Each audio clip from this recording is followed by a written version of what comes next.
ಇದು SS digital channel, Shri ಸುಮಂಗಲಿ digital channel. ನೀವು ನೋಡ್ತಾ ಇದ್ದೀರಿ ಸುದ್ದಿ ಸಮಯ, ಸ್ಥಳೀಯ ಸುದ್ದಿಗಳಿಗಾಗಿ.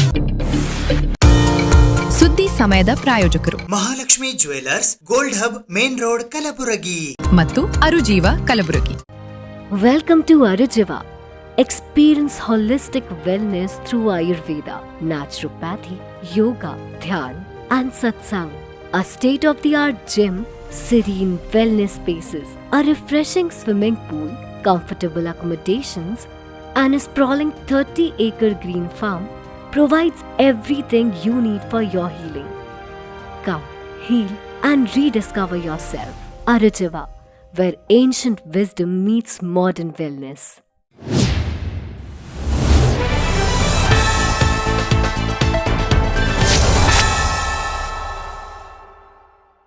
ಸುದ್ದಿ ಸಮಯಕ್ಕೆ ಸ್ವಾಗತ. ನಾನು RJ ಮಂಜು ಹಿರೋಳಿ. ಜಿಲ್ಲಾ ಕನ್ನಡ ಸಾಹಿತ್ಯ ಪರಿಷತ್ತು ಕಲಬುರಗಿಯ ವತಿಯಿಂದ ಇಂದು ಕಲಬುರಗಿ ನಗರದ ಕನ್ನಡ ಭವನದ ಸುವರ್ಣ ಸಭಾಭವನದಲ್ಲಿ ಕನ್ನಡ ಸಾಹಿತ್ಯ ಪರಿಷತ್ತಿನ 112ನೆಯ ಸಂಸ್ಥಾಪನಾ ದಿನ ಕಾರ್ಯಕ್ರಮ ಹಮ್ಮಿಕೊಳ್ಳಲಾಗಿತ್ತು. ಜಿಲ್ಲಾ ಕನ್ನಡ ಸಾಹಿತ್ಯ ಪರಿಷತ್ತು ಕಲಬುರಗಿಯ ವತಿಯಿಂದ ಕನ್ನಡ ಸಾಹಿತ್ಯ ಪರಿಷತ್ತಿನ 112ನೆಯ ಸಂಸ್ಥಾಪನಾ ದಿನ ಕಾರ್ಯಕ್ರಮವು ದಿನಾಂಕ 5 ಮೇ 2026ರಂದು ಬೆಳಿಗ್ಗೆ 10:30 ಗಂಟೆಗೆ ಕಲಬುರಗಿ ನಗರದ ಕನ್ನಡ ಭವನದಲ್ಲಿ ಜರುಗಿತು. ಈ ಕಾರ್ಯಕ್ರಮದ ಅಂಗವಾಗಿ ಕಲಬುರಗಿ ಜಿಲ್ಲೆಯ 112 ಜನ ಲೇಖಕರ ಪುಸ್ತಕ ಪ್ರದರ್ಶನ, ಕಲಬುರಗಿ ಜಿಲ್ಲೆಯ ಹಿರಿಯ ಪತ್ರಕರ್ತರಿಗೆ ಗೌರವ ಸನ್ಮಾನ, ಕನ್ನಡ ಸಾಹಿತ್ಯ ಪರಿಷತ್ತಿನ ಹಿರಿಯ ಸದಸ್ಯರಿಗೆ ವಿಶೇಷ ಸತ್ಕಾರ, ಕಲಬುರಗಿ ಜಿಲ್ಲೆಯ ಹಿರಿಯ ಸಾಹಿತಿಗಳಿಗೆ ಗೌರವ ಪುರಸ್ಕಾರ ಹಾಗೂ ಸಂಚಾರಿ ಪೊಲೀಸ್ ಅಧಿಕಾರಿಗಳಿಗೆ ವಿಶೇಷ ಸತ್ಕಾರ ಸಮಾರಂಭ ಹಮ್ಮಿಕೊಳ್ಳಲಾಗಿತ್ತು. ಈ ಕಾರ್ಯಕ್ರಮಕ್ಕೆ ವಿಶೇಷ ಅತಿಥಿಗಳಾಗಿ ಕರ್ನಾಟಕ ಕಾರ್ಯನಿರತ ಪತ್ರಕರ್ತರ ಸಂಘದ ರಾಜ್ಯಾಧ್ಯಕ್ಷರಾದ ಶಿವಾನಂದ ತಗಡೂರು ಆಗಮಿಸಿದ್ದರು. ಉದ್ಘಾಟಕರಾಗಿ ಕಲಬುರಗಿ ದಕ್ಷಿಣ ಮತಕ್ಷೇತ್ರದ ಮಾಜಿ ಶಾಸಕರಾದ ದತ್ತಾತ್ರೇಯ ಸಿ ಪಾಟೀಲ್ ರೇವೂರ್ ಆಗಮಿಸಿದ್ದರು. ಮುಖ್ಯ ಅತಿಥಿಗಳಾಗಿ ಕಲ್ಯಾಣ ಕರ್ನಾಟಕ ವಾಣಿಜ್ಯ ಮತ್ತು ಕೈಗಾರಿಕಾ ಸಂಸ್ಥೆ ಕಲಬುರಗಿ ಅಧ್ಯಕ್ಷರಾದ ಶರಣು ಪಪ್ಪ, ಕಲಬುರಗಿ ನಗರ ಸಂಚಾರ ಉಪವಿಭಾಗದ ಪೊಲೀಸ್ ಸಹಾಯಕ ಆಯುಕ್ತರಾದ DT ಪ್ರಭು, ಸೇಡಂನ ಸಂಶೋಧಕ ಸಾಹಿತಿಗಳಾದ ಮುಡುಬಿ ಗುಂಡೇರಾವ್ ಹಾಗೂ ವೈದ್ಯ ಸೇವಕರಾದ ಡಾಕ್ಟರ್ ನಾಗವೇಣಿ ಪಾಟೀಲ್ ಆಗಮಿಸಿದ್ದರು. ಅಧ್ಯಕ್ಷತೆಯನ್ನು ಜಿಲ್ಲಾ ಕನ್ನಡ ಸಾಹಿತ್ಯ ಪರಿಷತ್ತು ಕಲಬುರಗಿ ಅಧ್ಯಕ್ಷರಾದ ವಿಜಯಕುಮಾರ್ ಪಾಟೀಲ್ ತೇಗಲತಿಪ್ಪಿ ವಹಿಸಿದ್ದರು. ಇದೇ ಸಂದರ್ಭದಲ್ಲಿ ಹಿರಿಯ ಪತ್ರಕರ್ತರಾದ ದೇವಯ್ಯ ಗುತ್ತೇದಾರ್, ಜಯತೀರ್ಥ ಪಾಟೀಲ್, ಶೇಷಮೂರ್ತಿ ಅವಧಾನಿ, ಭವಾನಿ ಸಿಂಗ್ ಎಂ ಠಾಕೂರ್, ಮನೋಜ್ ಕುಮಾರ್ ಗುದ್ದಿ, H Sheshagiri, D Shivalingappa, Hanumantha Rao Bhairamadgi, Shivaraya Doddamani, Devendrappa ಕಪನೂರ್, Basavaraj Chiniwar, Raju Deshmukh, Devendrappa ಅವಂಟಿ, Mohiuddin Pasha, VN Mallikarjun, Chandrakant Havanur, Siddanna Malgar ಇವರಿಗೆ ಗೌರವಿಸಿ ಸನ್ಮಾನಿಸಲಾಯಿತು. ಅದೇ ರೀತಿ ಕನ್ನಡ ಸಾಹಿತ್ಯ ಪರಿಷತ್ತಿನ ಹಿರಿಯ ಸದಸ್ಯರಾದ ಡಾಕ್ಟರ್ ಸಿದ್ದರಾಮಯ್ಯ ಮಠ್, ಸಂಗನಬಸಪ್ಪ ಹಿರೇಗೌಡ ನಂದೂರ್, ಶ್ರೀಶೈಲ್ ಮುಲ್ಗೆ, ನವೀನ್ ಕಲಬುರ್ಗಿ ಹೆಬ್ಬಾಳ್, ವೀರಭದ್ರಪ್ಪ ಓತಿ ಕೋಡ್ಲಿ, ಸಿದ್ದರಾಮ್ ನಿರೋಣಿ, B ಜಯಸಿಂಗ್, ಮಲ್ಲಪ್ಪ ಮದನ್ಕರ್, ಶಿವಕುಮಾರ್ ಆಲೂರ್ ಸೇಡಂ ಹಾಗೂ ಈರಣ್ಣ ಗೊಳೆದ್ ಇವರಿಗೆ ವಿಶೇಷವಾಗಿ ಸತ್ಕರಿಸಲಾಯಿತು. ಇನ್ನು ಕಲಬುರಗಿ ಜಿಲ್ಲೆಯ ಹಿರಿಯ ಸಾಹಿತಿಗಳಾದ doctor Hanumantharao B Dodamani, doctor KS Nayak, Narayana Kulkarni, Eshwar Ingan, doctor Ambuja Malkhedkar, Siddalingayya Swami Malkud, Panchakshari Pujari Dandagund, doctor Geeta Patil ಹಾಗೂ ನಾಗರಾಜ್ ಹೂವಿನಹಳ್ಳಿ ಇವರಿಗೆ ಗೌರವಿಸಿ ಪುರಸ್ಕರಿಸಲಾಯಿತು. ಅದೇ ರೀತಿ ಸಂಚಾರಿ ಪೊಲೀಸ್ ಅಧಿಕಾರಿಗಳಾದ ಶಾಂತಾಬಾಯಿ ಕೆ ಪತ್ತಾರ್, ನಜ್ಮಾ ಸುಲ್ತಾನ, ಅನಿಲ್ ಜೈನ್, ಅರ್ಜುನ್ ಸಿಂಗ್ ಠಾಕೂರ್, ಜಗದೇವ್ ಎಂಟಮನಿ, ಬಸವರಾಜ್ ಎಳಸಂಗಿ, ರಾಜ್ಕುಮಾರ್ ಹಡಪದ್ ಹಾಗೂ ಮಲ್ಲಿನಾಥ್ ಕಾಬಡೆ ಇವರಿಗೆ ವಿಶೇಷವಾಗಿ ಸತ್ಕರಿಸಲಾಯಿತು. ಇದೇ ವೇಳೆ ಮಹೇಶ್ ತುಪ್ಪದ್ ಹಾಗೂ ಸಂಗಡಿಗರಿಂದ ಸಂಗೀತ ಸುಧೆ ಹಾಗೂ ಕುಮಾರಿ ಸುಮನ್ ಮಳಖೇಡ್ಕರ್ ಇವರಿಂದ ನೃತ್ಯ ಸಂಭ್ರಮ ಕಾರ್ಯಕ್ರಮ ಜರುಗಿತು. ಈ ಸಂದರ್ಭದಲ್ಲಿ ಜಿಲ್ಲಾ ಕನ್ನಡ ಸಾಹಿತ್ಯ ಪರಿಷತ್ತು ಕಲಬುರಗಿಯ ಗೌರವ ಕಾರ್ಯದರ್ಶಿಗಳಾದ ಶಿವರಾಜ್ ಅಂಡಗಿ, ಧರ್ಮಣ್ಣ H ಧನ್ನಿ, ಗೌರವ ಕೋಶಾಧ್ಯಕ್ಷರಾದ ಶರಣರಾಜ ಚಪ್ಪರಬಂದಿ, ಕೇಂದ್ರ ಕಸಾಪ ಪ್ರತಿನಿಧಿ ಸೈಯದ್ ನಜೀರುದ್ದೀನ್ ಮುತವಲ್ಲಿ, ಕಸಾಪ ಉತ್ತರ ವಲಯದ ಅಧ್ಯಕ್ಷರಾದ ಪ್ರಭುಲಿಂಗ್ ಮೂಲ್ಗೆ, ಕಸಾಪ ದಕ್ಷಿಣ ವಲಯದ ಅಧ್ಯಕ್ಷರಾದ ರವಿಕುಮಾರ್ ಶಹಾಪುರ್ಕರ್, ಕಸಾಪ ಕಲಬುರಗಿ ತಾಲೂಕಾ ಅಧ್ಯಕ್ಷರಾದ ಶಿವಲೀಲಾ ಕಲಗುರ್ಕಿ, ಕಸಾಪ ರಾಜ್ಯ ಪರಿಷತ್ ಸದಸ್ಯರಾದ ಧರ್ಮರಾಜ ಜವಳಿ, ರಾಜಶೇಖರ್ ಚೌಧರಿ, ಲೋಕೇಶ್, ದಿನೇಶ್ ಮದಕರಿ, ಜ್ಯೋತಿ ಕೊಡ್ದೂರ್, ರಾಜೇಂದ್ರ ಮಾಡ್ಬೋಳ್, ಸೋಮಶೇಖರಯ್ಯ ಹೊಸಮಠ್, ಜಗದೀಶ್ ಮರ್ಪಳ್ಳಿ ಸೇರಿದಂತೆ ಇತರೆ ಅನೇಕರು ಉಪಸ್ಥಿತರಿದ್ದರು. ಇವತ್ತು ಕನ್ನಡ ಸಾಹಿತ್ಯ ಪರಿಷತ್ತು ಇದು ಬಹುಶಃ ಬಹಳ ದೊಡ್ಡ ನಮಗೆ ಗೌರವ ಕೊಟ್ಟಿದೆ. ಇವತ್ತು ಈ ಕಲಬುರಗಿಗಳಿಗಿಂತ ಸಣ್ಣ ವಯಸ್ಸಿನೊಳಗೆ ಇವತ್ತು ನಿಮ್ಮೆಲ್ಲರ ಆಶೀರ್ವಾದದಿಂದ, ವೇದಿಕೆ ಮೇಲೆ ಇರ್ತಕ್ಕಂಥ ಎಲ್ಲ ಗೌರವಾನ್ವಿತ ಗಣ್ಯ ವ್ಯಕ್ತಿಗಳ ಆಶೀರ್ವಾದದಿಂದ ಈ ಕನ್ನಡ ಸಾರಿಸುತ್ತ ಲೋಕದ ಬಹುದೊಡ್ಡ ಜವಾಬ್ದಾರಿ ಇವತ್ತು ನಮಗೆ ಸಿಕ್ಕಿದೆ. ನೀವೇನು ವಿಶ್ವಾಸವನ್ನು ಇಟ್ಟುಕೊಂಡು ಇವತ್ತು ಕನ್ನಡ ಸಾಹಿತ್ಯ ಪರಿಷತ್ಗೆ ಅಧ್ಯಕ್ಷರಾಗಿ ನಾವು ಆಯ್ಕೆ ಮಾಡಿದ್ದೀರಲ್ಲ, ನಿಮ್ಮ ವಿಶ್ವಾಸವನ್ನು ಉಳಿಸುವ ನಿಟ್ಟಿನೊಳಗೆ ನಾವು ಖಂಡಿತವಾಗಿ ಕೆಲಸ ಮಾಡಿದ್ದೀವಿ ಅಂತಕ್ಕಂಥ ಒಂದು ಕಡೆ ಖುಷಿ ಕೂಡ ನಮಗೆ ಇದೆ ಅಂತಕ್ಕಂಥ ಮಾತನಾಡಲಿಕ್ಕೆ ನಾನು ಇಚ್ಛೆ ಪಡ್ತೇನೆ ಬಂಧುಗಳೇ. ಯಾಕಂತಂದ್ರೆ ಇಲ್ಲಿವರೆಗೆ ಆಗದೆ ಇರತಕ್ಕಂಥ ಅನೇಕ ಸಮ್ಮೇಳನಗಳನ್ನ ಈ ಕಲಬುರಗಿಯ ಕನ್ನಡ ಬಂಧುಗಳಿಗೆ ನಾವು ಮಾಡಿದ್ದೀವಿ. ಇವತ್ತು ಬಹುಶಃ ಇಡೀ ರಾಜ್ಯದೊಳಗೆ ಬೇರೆ ಬೇರೆ ಜಿಲ್ಲಾ ಘಟಕದ ಆಶ್ರಮದೊಳಗೆ 2 ಅಥವಾ 3 ಸಮ್ಮೇಳನಗಳಾಗಿರ್ಬೋದು. ಆದ್ರೆ 4 ವರ್ಷ 4 ತಿಂಗಳಲ್ಲಿ 5 ಜಿಲ್ಲಾ ಸಮ್ಮೇಳನಗಳನ್ನು ಮಾಡಿರ್ತಕ್ಕಂಥ ಇತಿಹಾಸ ಕಲಬುರಗಿ ಜಿಲ್ಲೆಗೆ ಮಾತ್ರ ಸೇರ್ತದೆ ಅಂತಕ್ಕಂಥ ಮಾತನ್ನ ನಾನು ಹೇಳಕ್ಕೆ ಇಚ್ಛೆ ಪಡ್ತೇನೆ. ಅದಲ್ಲದೆ 12 ವಿಶೇಷ ಸಮ್ಮೇಳನಗಳನ್ನ ಮಾಡಿದ್ವಿ. ಇನ್ನು ಬಹುಶಃ ಇನ್ನು 6 ತಿಂಗಳ 7 ತಿಂಗಳ ಅವಧಿ ಇದೆ. ಆ 6-7 ತಿಂಗಳ ಅವಧಿ ಒಳಗೆ ಇನ್ನು 2 ವಿಶೇಷ ಸಮ್ಮೇಳನವನ್ನ, ಇನ್ನು 1 ಜಿಲ್ಲಾ ಸಮ್ಮೇಳನವನ್ನು ಮಾಡ್ತಕ್ಕಂಥ ಆಲೋಚನೆಯನ್ನ ನಾವು ಹೊಂದಿದ್ದೀವಿ ಅಂತಕ್ಕಂಥ ಮಾತನಾಡಲಿಕ್ಕೆ ನಾನು ಇಚ್ಛೆ ಪಡ್ತೇನೆ.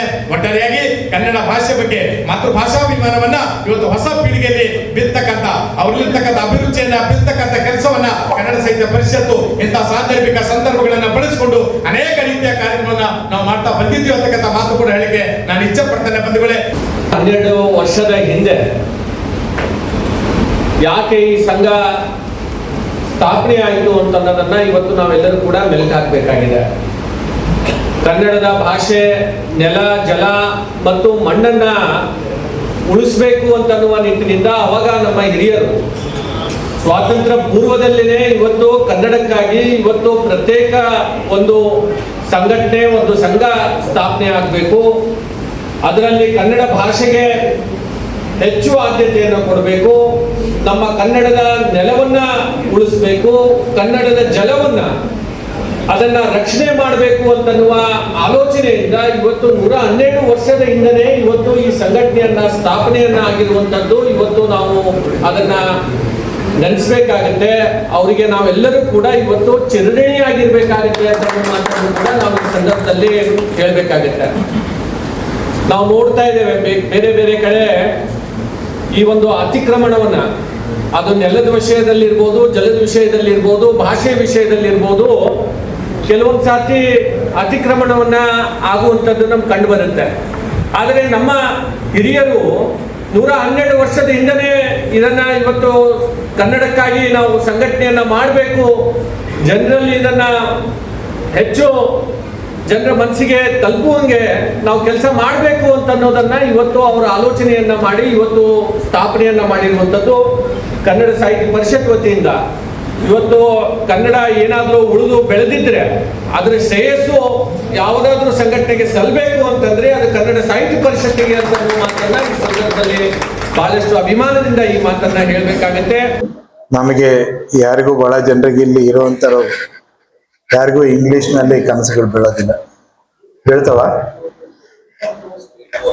ಖಂಡಿತ ಇಲ್ಲ. ನಮಗೆ ಮಾತೃಭಾಷೆ ಅಂತೇಳಿ ಇದೆ. ಮಾತೃಭಾಷೆ ಅನ್ನೋದೇ ನಮಗೆ ಕನ್ನಡದ ಭಾಷೆ.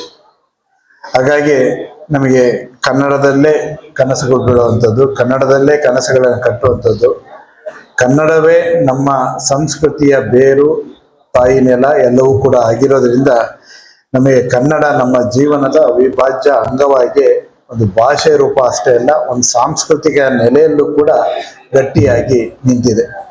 ಹಾಗಾಗಿ ಕನ್ನಡ ಸಾಹಿತ್ಯ ಪರಿಷತ್ತು ಅವತ್ತಿನ ಕಾಲಘಟ್ಟದಲ್ಲಿ ಬಹುಶಃ 1915ರಲ್ಲಿ ಏನು ಶುರು ಮಾಡಿದ್ರು, ಆಗಿನ ಸಂದರ್ಭದಲ್ಲಿ ಕನ್ನಡ ಸಾಹಿತ್ಯ ಪರಿಷತ್ತು ಅವತ್ತಿನ ಸಂದರ್ಭದಲ್ಲಿ ಇದಕ್ಕೆ ದೇಣಿಗೆಯನ್ನ, ಮೊಟ್ಟ ಮೊದಲ ದೇಣಿಗೆಯನ್ನ ನೀಡಿದಂಥವರೇ ನಾಲ್ವಡಿ ಕೃಷ್ಣರಾಜ ಒಡೆಯರ್ ಅವರು.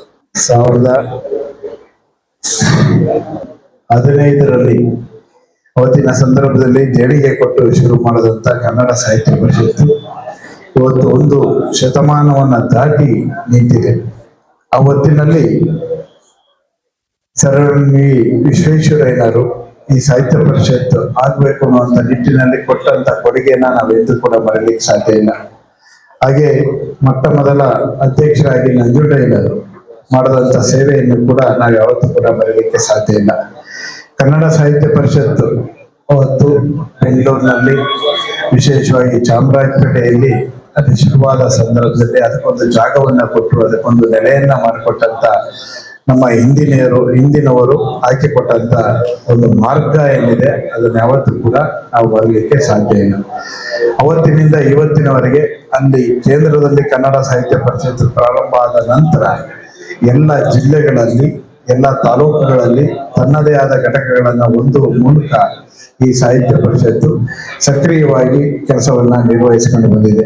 ಖುಷಿಯ ದಿನ ಏನಂದ್ರೆ ನಮ್ಮ ವಿಜಯ್ ಕುಮಾರ್ ಪಾಟೀಲ್ ತೆಗಿಲ್ತಿಪ್ಪಿಯವರು ಸುಮಾರು ವರ್ಷಗಳಿಂದ, ಈಗ ಅವ್ರು 4 ತಿಂಗಳಿಂದ ಅಧ್ಯಕ್ಷರಿದ್ದಾರೆ, ಆದರೂ ಸುಮಾರು 15-20 ವರ್ಷಗಳಿಂದ ನೋಡ್ತಾ ಇದ್ದೀನಿ ಅವರಿಗೆ ಕನ್ನಡದ ಬಗ್ಗೆ ಸಾಕಷ್ಟು ಅಭಿಮಾನ ಮತ್ತು ಮಾಡ್ತಕ್ಕಂಥ ಕೆಲಸಗಳು ಎಲ್ಲ ಜನಪಕಾರಿಯಾಗಿ ಮಾಡ್ತಾ ಇದ್ದಾರೆ.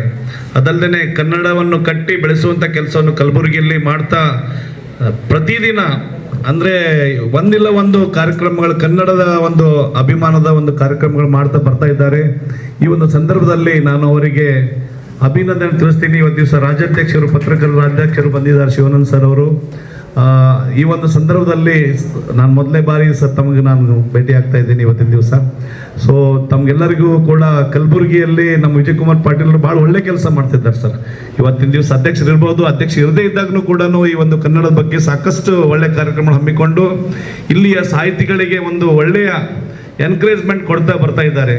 ಇದಕ್ಕಾಗಿ ನಾನು ಅವರಿಗೆ ಅಭಿನಂದಿಸುತ್ತಾ, ಪೊಲೀಸರು ವಿಧಿಸುವ ದಂಡಕ್ಕಲ್ಲದೆ ತಮ್ಮ ರಕ್ಷಣೆಗಾಗಿ ಹೆಲ್ಮೆಟ್ ಧರಿಸುವಂತೆ ಕಲಬುರಗಿ ನಗರ ಸಂಚಾರ ಪೊಲೀಸ್ ಇಲಾಖೆಯ ಸಹಾಯಕ ಪೊಲೀಸ್ ಆಯುಕ್ತರಾದ ಡಿಟಿ ಪ್ರಭು ಅವರು ಸಾರ್ವಜನಿಕರಲ್ಲಿ ಮನವಿ ಮಾಡಿದ್ದಾರೆ.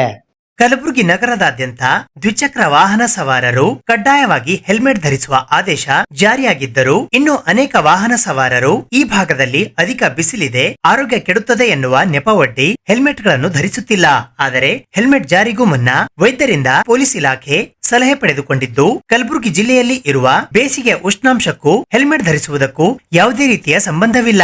ಇಲ್ಲಿರುವ ಡಿಗ್ರಿ ಸೆಲ್ಸಿಯಸ್ ನಲ್ಲಿ ಹೆಲ್ಮೆಟ್ ಧರಿಸಿದರೂ ಕೂಡ ತಲೆಗೆ ಮತ್ತು ಕೂದಲಿಗೆ ಯಾವುದೇ ರೀತಿಯ ಹಾನಿಯಾಗುವುದಿಲ್ಲ ಎಂದು ವೈದ್ಯರು ಸಲಹೆ ನೀಡಿದ್ದಾರೆ. ಅದರಂತೆ ಹೆಲ್ಮೆಟ್ ಕಡ್ಡಾಯ ಜಾರಿಗೊಳಿಸಲಾಗಿದ್ದು, ಇನ್ನು ಮುಂದೆ ಹೆಲ್ಮೆಟ್ ಧರಿಸದ ವಾಹನ ಸವಾರರಿಗೆ ಸಂಚಾರಿ ಪೊಲೀಸರು ತಡೆದು ದಂಡ ವಿಧಿಸುವುದಿಲ್ಲ.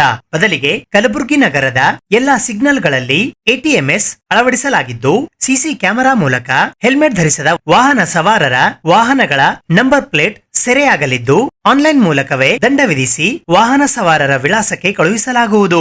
ಕಾರಣ, ವಾಹನ ಸವಾರರು ಕೇವಲ ಸಂಚಾರಿ ಕಾನೂನು ಅಥವಾ ಪೊಲೀಸರು ದಂಡ ವಿಧಿಸುತ್ತಾರೆ ಎನ್ನುವ ಭಯದಿಂದ ಮಾತ್ರ ಹೆಲ್ಮೆಟ್ ಧರಿಸದೆ ತಮ್ಮ ತಲೆ ರಕ್ಷಣೆಗಾಗಿ ಹೆಲ್ಮೆಟ್ ಧರಿಸುವಂತೆ ಕಲಬುರಗಿ ನಗರ ಸಂಚಾರ ಉಪವಿಭಾಗದ ಪೊಲೀಸ್ ಸಹಾಯಕ ಆಯುಕ್ತರಾದ ಡಿಟಿ ಪ್ರಭು ಅವರು ಸಾರ್ವಜನಿಕರಲ್ಲಿ ಮನವಿ ಮಾಡಿದ್ದಾರೆ. ಈ ಕುರಿತು ಇಂದು ವಾಹನ ಸವಾರರಲ್ಲಿ ಅವರು ಜಾಗೃತಿ ಮೂಡಿಸುವ ದೃಶ್ಯಗಳು ಕಂಡುಬಂದವು. ಹೆಲ್ಮೆಟ್ ನಮ್ಮ ಸುರಕ್ಷತೆಗಾಗಿದೆ. ಅಂದ್ರೆ ಕೆಲವರೆಲ್ಲ ಈಗ ಬಿಸಿಲಿದೆ, ಸೆಕೆ ಇದೆ, ತಾಪಮಾನ ಜಾಸ್ತಿ ಇದೆ, ಎಲ್ಲ ಸಾಕಷ್ಟು ಹೇಳ್ತಾ ಇದಾರೆ. ಬಟ್ ಅದೆಲ್ಲ ಯಾವುದೂ ಸಮಸ್ಯೆ ಇಲ್ಲ. ಯಾಕಂದ್ರೆ ಹೆಲ್ಮೆಟ್ ಹಾಕೋದ್ರಿಂದ ಆರೋಗ್ಯದ ಮೇಲೆ ಯಾವುದೇ ದುಷ್ಪರಿಣಾಮ ಇಲ್ಲ. ಎಲ್ರಿಗೂ ಕೂಡ ಇದು ಜೀವನದ ಸೇಫ್ಟಿಗಾಗಿರ್ತಕ್ಕಂಥ ಹೆಲ್ಮೆಟ್ ಹೊರತು ಕಾಟಾಚಾರಕ್ಕಾಗಿ, ಕಿರಿಕಿರಿಗಾಗಿ ಪೊಲೀಸರಿಗೆ ಆ ರೀತಿ ಮಾಡ್ತಿದ್ದಂತಲ್ಲ. ಈ ಮುಂಚೆ ನಾವೇನ್ ಮಾಡ್ತೀವಿ, ನೇರವಾಗಿ ನಾವು ಫೈನ್ ಹಾಕಿ ನಾವು ಫೋಟೋ ತೆಗೆದು ಕಳಿಸ್ತಿದೆ. ಈ ಎಲ್ಲಾ ಸಿಗ್ನಲ್ಗಳಲ್ಲಿ ITMS ಜಾರಿಯಾಗಿರೋದ್ರಿಂದ ಆ ಸಿಗ್ನಲ್ಗಳಲ್ಲಿ ಆಲ್ರೆಡಿ ನಿಮ್ಮ ಹೆಲ್ಮೆಟ್ ಇರೋದು ಇಲ್ಲದೆ ಇರೋದ್ರ ಬಗ್ಗೆ ಕ್ಯಾಚ್ ಮಾಡಿಕೊಂಡು ಅದು ಆಲ್ರೆಡಿ ಮೆಸೇಜ್ ಕಳಿಸ್ತಾ ಇದೆ, ಚಲನ್ ಜನರೇಟ್ ಆಗ್ತಿದೆ. ಅದಕ್ಕಿಂತ ಮುಂಚೆ ಒಂದು ಹೆಲ್ಮೆಟ್ ಧರಿಸಿದ್ರೆ ನಿಮ್ಮ ಕುಟುಂಬ, ನೀವು ಎಲ್ಲರೂ ಸುರಕ್ಷಿತ. ದಯವಿಟ್ಟು ಎಲ್ಲರೂ ಹೆಲ್ಮೆಟ್ ಧರಿಸಿ. ISI ಮಾರ್ಕ್ ಇರೋದು ಮಾತ್ರ ಧರಿಸಿ. ಕರ್ನಾಟಕದಲ್ಲಿ ನಡೆದ ಬಾಗಲಕೋಟೆ ಮತ್ತು ದಾವಣಗೆರೆ ಉಪಚುನಾವಣೆಯ ಕುರಿತು ವಿಧಾನ ಪರಿಷತ್ತಿನ ಸದಸ್ಯರಾದ ತಿಪ್ಪಣಪ್ಪ ಕಮಕ್ನೂರ್ ಅವರು ಇಂದು ಪತ್ರಿಕಾಗೋಷ್ಠಿಯನ್ನು ನಡೆಸಿದರು. ಕರ್ನಾಟಕದಲ್ಲಿ ನಡೆದ ಬಾಗಲಕೋಟೆ ಮತ್ತು ದಾವಣಗೆರೆ ಉಪಚುನಾವಣೆಯಲ್ಲಿ ಕಾಂಗ್ರೆಸ್ ಪಕ್ಷದ ಅಭ್ಯರ್ಥಿಗಳು ವಿಜಯ ಸಾಧಿಸಿರುವುದು ಕಾಂಗ್ರೆಸ್ ಪಕ್ಷಕ್ಕೆ ಬಲ ಬಂದಂತಾಗಿದೆ. ಈ ಫಲಿತಾಂಶದಿಂದ ರಾಜ್ಯದಲ್ಲಿ ಕಾಂಗ್ರೆಸ್ ಪಕ್ಷದ ಮೇಲೆ ಜನ ಇಟ್ಟಿರುವ ನಂಬಿಕೆ ನಿಜವಾಗಿದೆ ಎಂದು ಕಲಬುರಗಿಯಲ್ಲಿ ವಿಧಾನ ಪರಿಷತ್ತಿನ ಸದಸ್ಯರಾದ ತಿಪ್ಪಣಪ್ಪ ಕಮಕ್ನೂರ್ ಅವರು ಪತ್ರಿಕಾಗೋಷ್ಠಿಯ ಮೂಲಕ ಹೇಳಿದ್ದಾರೆ. ಈ ಸಂದರ್ಭದಲ್ಲಿ ಅವರೊಂದಿಗೆ ಭೈಲಪ್ಪ ನೆಲೋಗಿ, ರಮೇಶ್, ಬೀರಪ್ಪ ಸೇರಿದಂತೆ ಇತರರು ಉಪಸ್ಥಿತರಿದ್ದರು. ಸನ್ಮಾನ್ಯ ಮುಖ್ಯಮಂತ್ರಿಗಳು ಬಾಗಲಕೋಟೆಯಲ್ಲಿ ಇರಲೇಬೇಕು, 7 ದಿನಗಳ ಕಾಲ ಬಾಗಲಕೋಟೆಯಲ್ಲಿ ಪ್ರಚಾರ ಮಾಡಬೇಕಂತೇಳಿ ಸೂಚನೆ ಕೊಟ್ಟಿದ್ದರಿಂದ ನಾನು ಬಾಗಲಕೋಟೆ ಪ್ರಚಾರಕ್ಕೆ ಹೋಗಿದ್ದೆ. ಅಲ್ಲಿ ನಮ್ಮ ಜನಾಂಗದವರು, ಅಲ್ಲಿ ಅಂಬಿಗ ಸಮಾಜ ಅಂತ ಹೇಳ್ತಾರೆ, ಇಲ್ಲಿ ಕೋಲಿ ಅಂತಾರೆ, ಅಲ್ಲಿ ಅಂಬಿಗರು ಅಂತಾರೆ. ಅಂಬಿಗರ ಸಮಾಜದವರು ಬಾಗಲಕೋಟೆಯ ನಗರದಲ್ಲಿ 10,000, ಹೊರಗಡೆ ಎಲ್ಲ ಮತಕ್ಷೇತ್ರದಲ್ಲಿ ಹಳ್ಳಿಗಳಲ್ಲಿ ಸುಮಾರು 15,000, ಒಟ್ಟಾಗಿ 25,000 ರಿಂದ 26,000 ವೋಟರ್ಸು ನಮ್ಮ ಜನ ಇದ್ದರು. ಮೊಟ್ಟ ಮೊದಲನೇ ಬಾರಿಗೆ ನಮ್ಮ ಜನ ಒಂದಾಗಿ ಒಕ್ಕಟ್ಟಾಗಿ, ನಗರದವರು ಮತ್ತು ಹೊರಗಡೆ ಇದ್ದವರು ಎಲ್ಲರೂ ಒಕ್ಕಟ್ಟಾಗಿ, ಸರ್ಕಾರಿ ನೌಕರದವರು ಕೂಡ ಒಕ್ಕಟ್ಟಾಗಿ 100% ನಮ್ಮ ಜನ ಕಾಂಗ್ರೆಸ್ ಪಕ್ಷಕ್ಕೆ ಬೆಂಬಲ ಕೊಟ್ಟಿದ್ದಾರೆ. ಮತ್ತು ನಾಯಿನಗಲಿ ಅಂತೇಳಿ ಒಂದು ಊರು, ಬೊಮ್ಮಳಿಗೆ ಅಂತ ಈ ಊರುಗಳಲ್ಲಿ ಮಾನ್ಯ ಮುಖ್ಯಮಂತ್ರಿಯ ಕಾರ್ಯಕ್ರಮದಲ್ಲಿ ನಾನು ಕೂಡ ಮಾತಾಡಿದ್ದೆ. ಆ ಸಂದರ್ಭದಲ್ಲಿ ಹಾಲು ಮತ್ತು ಸಮುದಾಯದವರು ಎಂದೂ ಯಾರಿಗೆ ಕೆಟ್ಟದ್ದು ಮಾಡೋರಲ್ಲ. ಆ ಸಮುದಾಯದವರು ಸತ್ತವರ ಮಕ್ಕಳು ಇದ್ದವರ ಕೈದಂಗೆ ಎಂಬ ಭಾವನೆಯಿಂದ ಅವರ ತಂದೆಯವರ ನಿಧನದಿಂದ ಉಮೇಶ್ ಮೇಟಿ ಅವರಿಗೆ ಪಕ್ಷ ಟಿಕೆಟ್ ಕೊಟ್ಟಿದೆ. ಅದಕ್ಕಾಗಿ ಈ ಗಂಗಾಮತ ಸಮಾಜದವರು ನೀವೆಲ್ಲರೂ ಒಕ್ಕಟ್ಟಾಗಿ ಮತ ಹಾಕಬೇಕು. ಒಂದು ವೇಳೆ ಭಾರೀ ಬಹುಮತದಿಂದ ನೀವೆಲ್ಲರೂ ಒಕ್ಕಟ್ಟಾಗಿ ಆರಿಸ್ತಂದ್ರಿ ಅಂತಂದರೆ 5 ಎಕರೆ ಜಮೀನು ಬಾಗಲಕೋಟೆ ನಗರದಲ್ಲಿ ಶಿಕ್ಷಣ ಮತ್ತು ವಸತಿ ನಿಲಯಕ್ಕಾಗಿ ಮತ್ತು ಕಲ್ಯಾಣ ಮಂಟಪಕ್ಕಾಗಿ ಸರ್ಕಾರದಿಂದ ಮಂಜೂರಿ ಮಾಡಿಕೊಡುವುದಾಗಿ ಹೇಳಿದ್ದೆ. ಆಮೇಲೆ ಮುಖ್ಯಮಂತ್ರಿ ಸಮಕ್ಷಮದಲ್ಲೇ ನಾನು ಇದೆಲ್ಲ ಹೇಳಿದ್ದು. ಆಮೇಲೆ 5 ಪದಗಳು ಕೇಂದ್ರಕ್ಕೆ, ಕೋಲಿ, ಕಬ್ಬಲಿಗ, ಬೆಸ್ತ, ಅಂಬಿಗ, ಬಾರ್ಕಿ ಎಂಬ 5 ಪದಗಳು ಕೇಂದ್ರಕ್ಕೆ ಕೂಡ ಮುಖ್ಯಮಂತ್ರಿಯವರಿಂದ ಪ್ರಸ್ತಾವನೆ ಕಳಿಸ್ಕೊಡ್ತೀನಿ, ತಾವೆಲ್ಲರೂ ಬೆಂಬಲವಾಗಿರಬೇಕು ಎಂಬ ಮಾತನ್ನು ಕೂಡ ನಾನು ಹೇಳಿದ್ದೆ. ನಮ್ಮ ಜನರೆಲ್ಲ ಒಕ್ಕಟ್ಟಾಗಿ MP ಪಾಟೀಲ್ ಬಂದಿದ್ದರು ನಮ್ಮ ಸಭೆ, ನಮ್ಮ ಸರ್ಕಾರಿ ನೌಕರ ಸಭೆಗೆ. ಸತೀಶ್ ಜಾರಕಿಹೊಳಿ ಮತ್ತು ಭೈರತಿ ಸುರೇಶ್ರವರು ಮತ್ತು ಉಸ್ತುವಾರಿ ಮಂತ್ರಿಗಳಾದಂಥ RB ತಿಮ್ಮಾಪುರವರು ಕೂಡ ಬಂದಿದ್ದರು. ಅವರೆಲ್ಲರ ಸಮಕ್ಷಮದಲ್ಲಿ ಸಮುದಾಯದವರು ಒಕ್ಕಟ್ಟಾಗಿ ಒಕ್ಕಟ್ಟು ಪ್ರದರ್ಶನ ಮಾಡಿ ಒಂದೇ ಒಂದು ಓಟು ಬೇರೆ ಕಡೆ ಹೋಗೋದಾಗೆ. ಯಾಕಂದ್ರೆ ಮೊದಲು 25 ವರ್ಷ ಹಿಡಿದು ನಮ್ಮ ಜನಾಂಗ ಅಲ್ಲಿ ಛಿದ್ರಾಗಿ ಹೋಗಿದ್ದರು. ಯಾರು ಎಲ್ಲಿ ಹಾಕ್ತಾರೋ ಗೊತ್ತಿರಲಿಲ್ಲ, ಎಲ್ಲಿ ಊರು ಮಾಡ್ತಾರೋ ಗೊತ್ತಿರಲಿಲ್ಲ. ಹೀಗಾಗಿ ಈ ಜನಾಂಗದವರ ಒಕ್ಕಟ್ಟೇ ಇರಲಿಲ್ಲ. ಈ ಸಲ ಸರ್ಕಾರ ಇದೆ, ಸರ್ಕಾರದಿಂದ ನಮ್ಮ ಜನ ಕೆಲಸಗಳಾಗ್ತವೆ ಎಂಬ ಭಾವನೆಯಿಂದ ಸರ್ಕಾರಿ ನೌಕರರ ಮನವೊಲಿಸ್ತಕ್ಕಂಥದ್ದು, ಉಳಿದೆಲ್ಲ ಮತದಾರರ ಮನವೊಲಿಸಿ ಪ್ರಾಮಾಣಿಕವಾಗಿ ಕೆಲಸಗಳು ಮಾಡಿದ್ದೇವೆ. ಮಾಡಿ 22,000ಕ್ಕಿಂತ ಹೆಚ್ಚಿನ ಮತಗಳಿಂದ ಅಲ್ಲಿ ಅಭ್ಯರ್ಥಿ ಗೆದ್ದಿದ್ದಾರೆ. ಅದಕ್ಕೆ ತಮ್ಮ ಮಾಧ್ಯಮದವರ ಮೂಲಕ ನಾನು ರಾಜ್ಯ ಸರ್ಕಾರಕ್ಕೆ ಮತ್ತು ಈ ಸನ್ಮಾನ್ಯ ಮುಖ್ಯಮಂತ್ರಿಗಳಿಗೆ, ಉಪಮುಖ್ಯಮಂತ್ರಿಗಳಿಗೆ, ಎಲ್ಲ ಮಂತ್ರಿಗಳಿಗೆ ಮತ್ತು ಶಾಸಕರಿಗೆ ಕೂಡ ನಾನು ಅಭಿನಂದನೆ ಸಲ್ಲಿಸ್ತೇನೆ. ಸುದ್ದಿ ಇನ್ನು ಇವೆ, ಸದ್ಯಕ್ಕೆ ಬ್ರೇಕ್. ಇದು SS ಡಿಜಿಟಲ್ ಚಾನಲ್, ಶ್ರೀ ಸುಮಂಗಲಿ ಡಿಜಿಟಲ್ ಚಾನಲ್. ನೀವು ನೋಡ್ತಾ ಇದ್ದೀರಿ ಸುದ್ದಿ ಸಮಯ, ಸ್ಥಳೀಯ ಸುದ್ದಿಗಳಿಗಾಗಿ. ಸುದ್ದಿ ಸಮಯದ ಪ್ರಾಯೋಜಕರು Mahalakshmi jewellers, gold hub, main road, Kalaburagi ಮತ್ತು ಅರುಜೀವ Kalaburagi. Welcome to Arujiva. Experience holistic wellness through Ayurveda, naturopathy, yoga, dhyan, and satsang. A state-of-the-art gym, serene wellness spaces, a refreshing swimming pool, comfortable accommodations, and a sprawling 30-acre green farm provides everything you need for your healing. Come, heal, and rediscover yourself. Arujiva, where ancient wisdom meets modern wellness.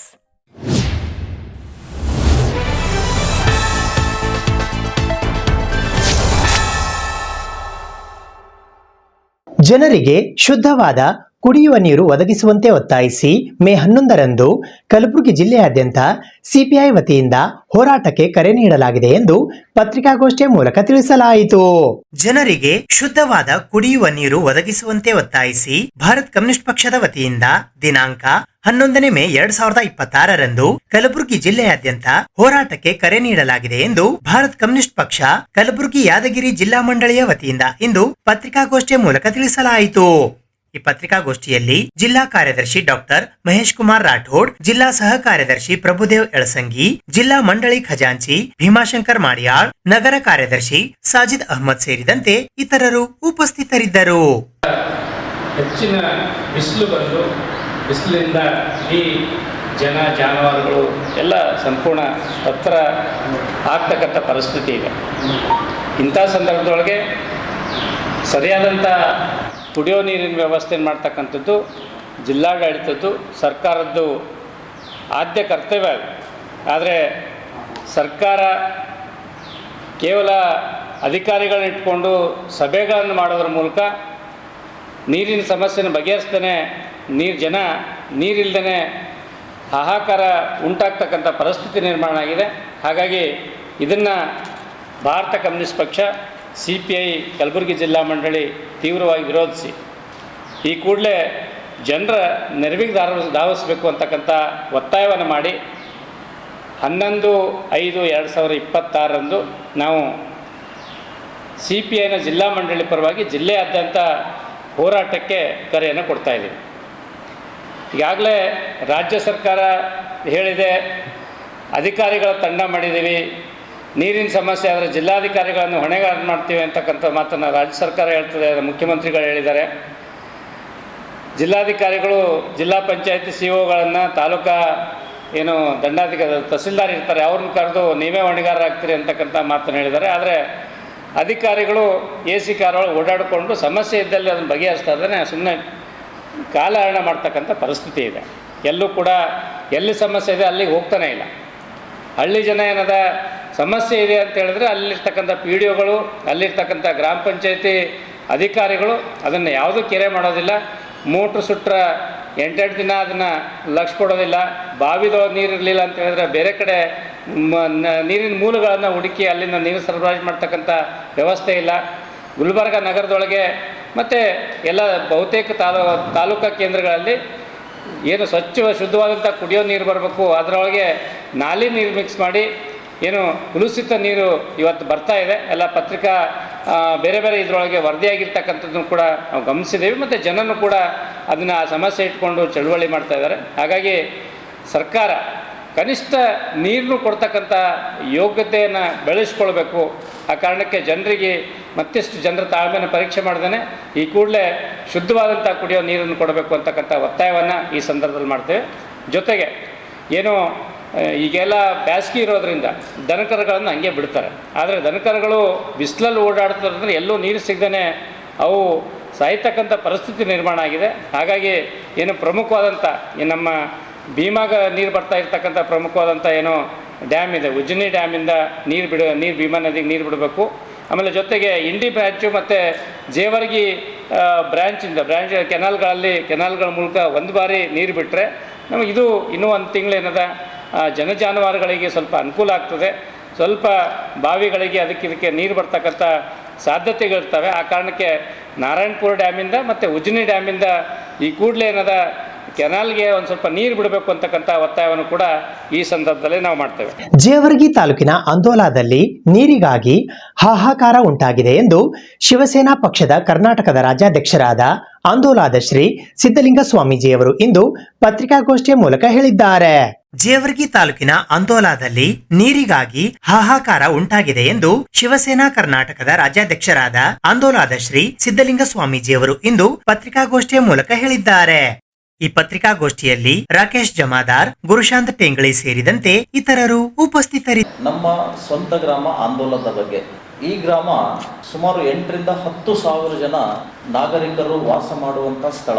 ಹಿಂದೊಮ್ಮೆ ಇದು ತಾಲೂಕು ಕೇಂದ್ರ ಆಗಿತ್ತು British ಮತ್ತು ನಿಜಾಮರ ಆಡಳಿತದಲ್ಲಿ.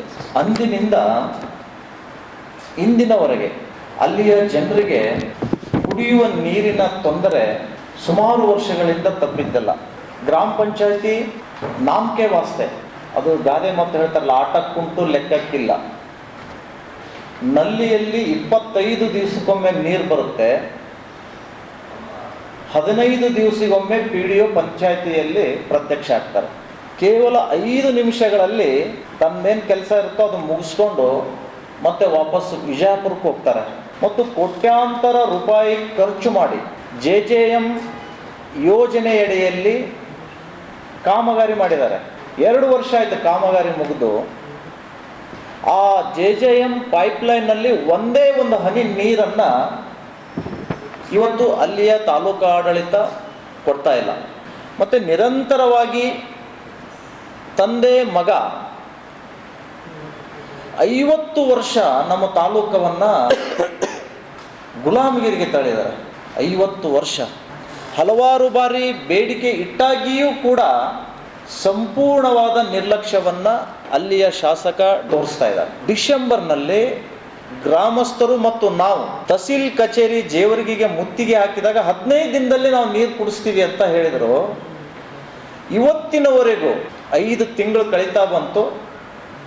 ನೀರು ಬಿಡುವಂತಹ ಪ್ರಕ್ರಿಯೆ ಅಲ್ಲಿಯ ಅಧಿಕಾರಿಗಳು ದಂಡ ಪಿಂಡಗಳು 40-60% ಅಡ್ಜಸ್ಟ್ಮೆಂಟ್ ಮಾಡಿಕೊಂಡು ರಾಜಕೀಯ ಮಾಡುವಂಥ ರಾಜಕಾರಣಿಗಳು ಮತ್ತು ಅವರು ಹೇಳಿದ ಹಾಗೆ ಬಾಲ ಅಳ್ಳಾಡಿಸ್ತಾ ಇರುವಂತಹ ಉಪಯೋಗಕ್ಕೆ ಬಾರದಂತಹ ಅಧಿಕಾರಿಗಳು, ಇವರ ಸಂಪೂರ್ಣ ಮತ್ತು ದಿವ್ಯ ನಿರ್ಲಕ್ಷ್ಯದಿಂದ ತಾಲೂಕು ಆಂದೋಲನ ಅಷ್ಟೇ ಅಲ್ಲ, ಸುಮಾರು ಇಂತಹ 10 ಗ್ರಾಮಗಳು ನೀರಿನ ಸಮಸ್ಯೆಯಿಂದ ಭಾರೀ ತೊಂದರೆ ಅನುಭವಿಸಿದರೆ PDO 15 ದಿವಸಕ್ಕೂ ಬಂದರೆ. ಇದು ಇವತ್ತಿನ ಸುದ್ದಿ ಸಮಯ. ಸ್ಥಳೀಯ ಸುದ್ದಿಗಳಿಗಾಗಿ ನೋಡ್ತಾ ಇರಿ ಸುದ್ದಿ ಸಮಯ.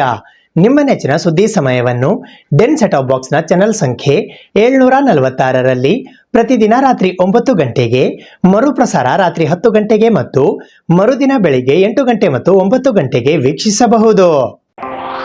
ಇದು SS ಡಿಜಿಟಲ್ ಚಾನಲ್, ಶ್ರೀ ಸುಮಂಗಲಿ ಡಿಜಿಟಲ್ ಚಾನಲ್. ನೀವು ನೋಡ್ತಾ ಇದ್ದೀರಿ ಸುದ್ದಿ ಸಮಯ, ಸ್ಥಳೀಯ ಸುದ್ದಿಗಳಿಗಾಗಿ. ಸುದ್ದಿ ಸಮಯದ ಪ್ರಾಯೋಜಕರು Mahalakshmi jewellers, gold hub, main road, Kalaburagi ಮತ್ತು ಅರುಜೀವ Kalaburagi. Welcome to Arujiva. Experience holistic wellness through Ayurveda, naturopathy, yoga, dhyan, and satsang. A state-of-the-art gym, serene wellness spaces, a refreshing swimming pool, comfortable accommodations, and a sprawling 30-acre green farm provides everything you need for your healing.